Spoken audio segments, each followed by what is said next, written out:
작년은 9월에 은대규를 했기 때문에 9월, 10월 두 달간 은행대출 규제가 먹혔고 11월이 되면은 다음 년도 대출이 열린단 말이에요. 그래서 은행대출 규제가 9월에 있으면서 두 달밖에 안 갔고요. 올해는 뭐 6월 27일이니까 7월부터 매기는 거잖아요. 그러면 7월, 8월, 9월, 10월, 11월 이제 최소 5개월은 가겠죠. 그리고 5개월이 가면은 11월부터는 26년도 대출 슬롯이 열리기 때문에 26년 대출 슬롯을 받아들인 은행에서는 또다시 적극적인 그런 대출 영업을 할 가능성이 굉장히 높습니다. 안녕하세요, 최부심입니다. 6.27 대책부터 앞으로 5년 동안 이재명 정부가 낼 부동산 대책 그리고 자산과 관련한 여러 가지 대책들을 총망라하는 온라인 세미나를 열어볼까 합니다. 7월 21일 밤 9시에 열 예정이고요. 그리고 이 세미나에서는 현 정부가 지금까지 냈던 정책 그리고 앞으로 낼 대책들을 종합적으로 시나리오별로 생각을 해보면서 어떻게 내가 대응 전략을 갖고 가야 될지에 대해서 짚어보는 자리를 가졌습니다. 사실 개별 정책에 대한 해설은 누구나 할 수 있는데요.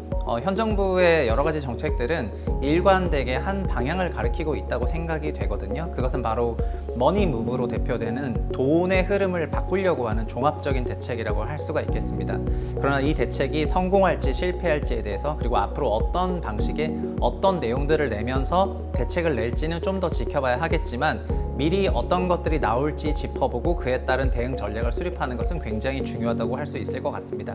그리고 통상 온라인 세미나 같은 경우에는 그냥 라이브로 전체에게 열어도 되지만은요, 이번 7월 21일 과정이 조금 특별한 것은 팬딩과 함께 하고 있는 멤버십을 2주 동안 체험해 볼 수 있는 체험권을 같이 드린다는 것입니다.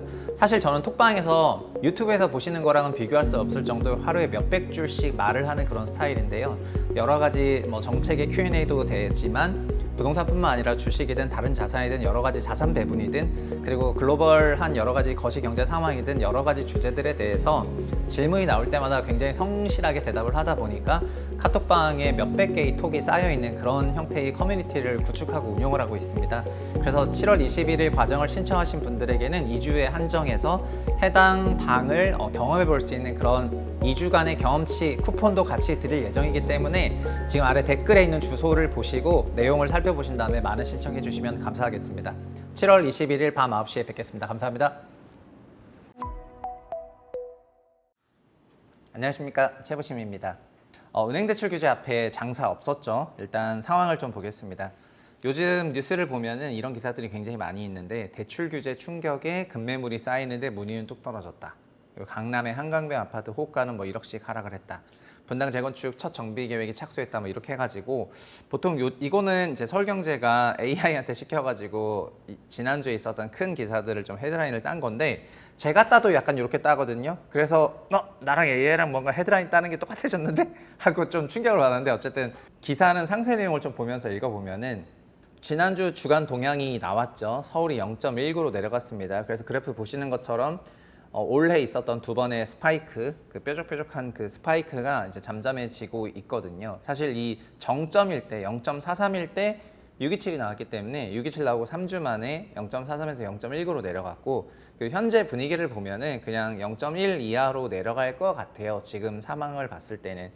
그래서 부동산 시장에 대한 과열은 어느 정도 진정이 되는 것 같습니다. 근데 그래프 윗부분이 이 윗부분의 면적이 그 상승 폭을 말하거든요. 그 상승한 정도를 말하기 때문에 이번 올해 상승장도 굉장한 그런 강세장이었다고 요약을 할 수가 있을 것 같고요. 작년이랑 다른 거는 작년은 보시는 것처럼 노란색인 전세가 작년에 주간 0.2가 될 정도로 전세가 강세였고 매매가 강세로 나왔는데 올해는 전세는 상대적으로 약했고 0.1 이하이기 때문에 전세는 굉장히 평온했는데 매매만 유별났고 그래서 올해 수요는 굉장한 투자 수요가 많았다 이렇게 요약을 할 수가 있을 것 같습니다. 지금 다른 기사들도 보면은 호가를 낮추는 잠실과 마포 집주인 급매물 쌓이는데 문의가 없다 이런 기사들이고요. 그리고 송파구 잠실동 엘리트 엘스 리센치 트리지움 그리고 뭐 레이트 페리스까지 해가지고 원래 엘리트인데 그리고 파 크리올러면 엘리트의 파가 됐지만 어차피 송파에 있는 엘리트 중에서 엘스 84제곱 고층 매물이 이달 7일 32억 5천에 거래가 됐는데 지난달 중층이 34억이니까 지난달 중층 대비 고층이 더 빠졌기 때문에 중층은 이거보다는 더 빠질 거라고 생각해서 한 2억 정도 빠졌다 이런 얘기고요. 그리고 트리지움 전용 117제곱 및 114도 최저 호가가 37억인데 지금은 35억의 매물이 나와 있다. 거래가 안 되는 상태겠죠. 잠실동 A 중개업소 대표가 고층보다는 선호도가 떨어지는 저층부터 집주인들이 호가를 내리지만은 거래가 잘 이루어지지 않는다. 그래서 예비 매수자들은 가격이 더 내려갈 것을 예상하면서 대기 중이고 집주인들은 버티겠다 이런 생각이 강하다라고 말했다. 이런 기사 내용입니다. 마포구도 상황이 비슷하다고 합니다. 마포 공덕동 마포자이 힐스테이트 라첼스 전용 84제곱미터 1층 매물 분양권이 19억에 거래가 됐는데 지난달 11층 입주권이 20억 9천에 거래된 거랑 비교하면은 26% 이상 하락이 됐다 이런 얘기고요. 근데 사실 분양권 입주권 거래에서는 양도세 어떻게 하냐 이거 관련해 가지고 약간 애로가 있으니까 좀 봐야 될 것 같습니다. 다만 마포구도 갭이 굉장히 높았던 지역인데 627 규제 이후부터는 갭하기가 어려워진 상황이다 보니까 확실히 가격 조정이 있는 것 같습니다. 그 상암 월드컵파크 3단지 84가 5월 12억에 거래가 됐는데 1일에 8억에 거래가 체결돼 가지고 이게 직거래가 아니라 중개사를 낀 실거래라 그래서 조금 화두가 됐던 것 같은데 어쨌든 30% 빠졌다는 거고 이거는 과도하게 반응이 된 것 같습니다. 근데 어쨌든 전반적으로 가격 조정은 일어나고 있는 것 같아요.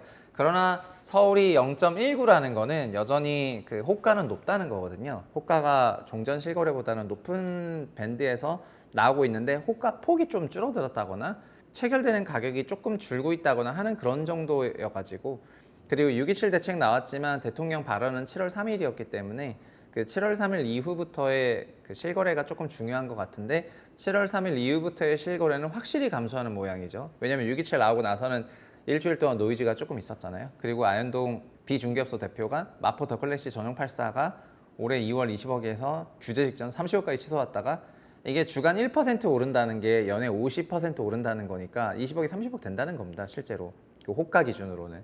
그러다가 지금은 25, 26억 원대 몰려있다 이런 말이 되는 거거든요. 그래서 구축부터 실거래가 하락하며 신축 호가도 내려가는 그런 상황이다라고 이렇게 얘기를 했습니다.